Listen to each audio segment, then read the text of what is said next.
What the haters talking about?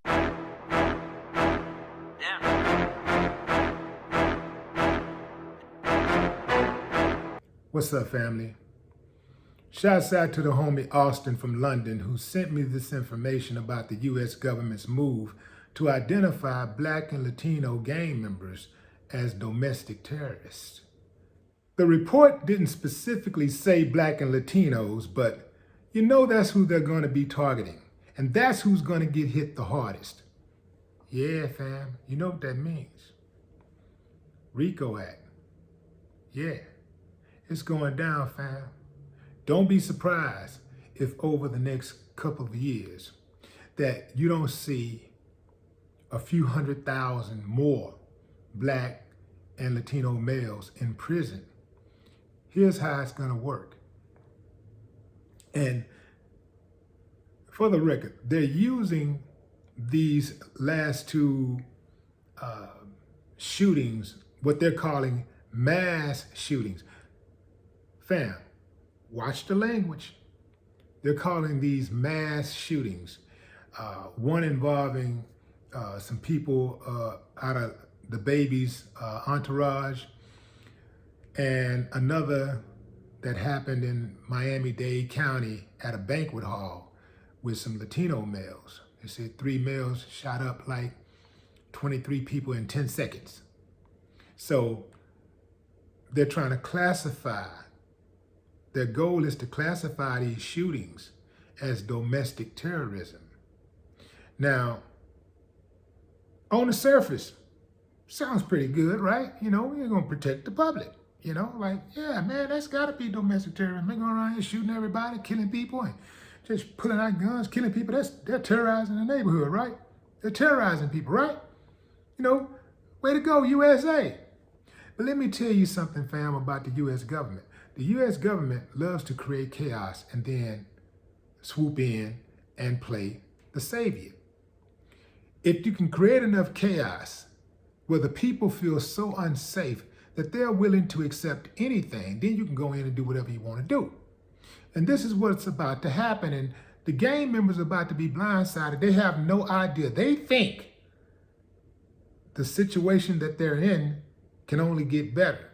They think they got it under control after all this gang stuff been going on for decades and decades and decades, you know, in the Black and Latino community. So, yeah, it ain't like it's gonna stop anytime soon, right? Well, here's how it's gonna work. You have a brother or a friend who is a gang member.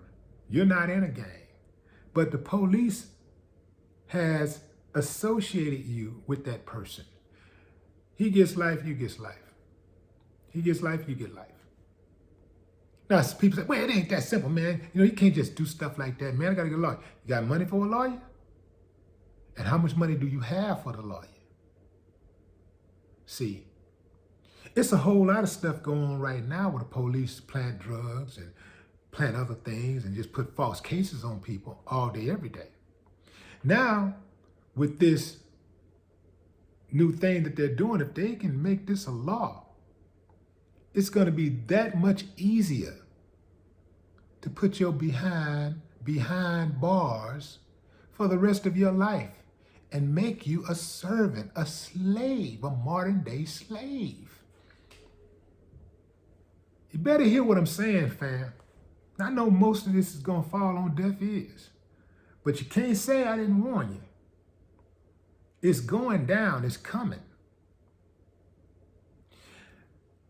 They're trying to liken gang members to domestic terrorists. But there are some differences here. There are some like very obvious differences. One, terrorists seem to be, well, not seem to be, but tend to be older white males in their mid-30s, right? Gang members, typically young people, right? You have the concept of religious ties, oftentimes when it comes to domestic terrorists. gang members, like 25% of gang members don't identify with a religion. Less than 1%, well, about 1% of domestic terrorists don't identify. So overwhelmingly, domestic terrorists identify with some form of religion. Also, domestic terrorists, white dudes, tend to have a better income situation. You know, their finances are a little bit more stable, whereas the typical gang member is hustling day to day. So there's some clear-cut differences here. To try to make it seem like these two are equal is really just the rules to lock up more black people and not lock up more Latinos. That's what it is. It's a hustle. And they're trying to get more slave labor. And they're going to get it. They're going to get it because it's a number of cats out here, they don't get it. They won't wake up. They see the traps and they keep walking right into the traps. They're not going to make me a slave, fam. In no kind of way. Y'all better wake up, man. They're not going to allow you to continue to just go around shooting up everything. That's what they do. They don't want any competition. Hey, wait a minute, this stuff is happening too frequently. And, you know, we control life and death. You know, these guys are taking people's lives and stuff like that. That's what we're supposed to do. That's what we're here to do. We got to stop that. And they're going to stop it. Well, they're not going to stop it completely, but a whole lot of people, and I'm talking hundreds of thousands over the next couple of years, fam, I'm telling you, it's coming. You will be a slave. Once they get you, they got you. If your people are involved in that, man, you better put some distance between yourself. You better make sure you're all the way to the right, because you know they don't need a lot of evidence to convict. They don't need a lot of evidence to accuse. Him, yeah, come on. Him, come on. Her, yeah, come on. It's a cold game, fam.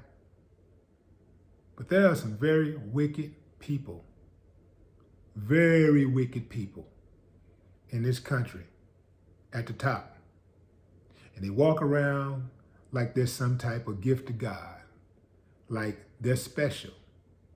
And they get a pass because of these fake positions that they have. It's a cold game, fam. Watch your back. Don't let them get you.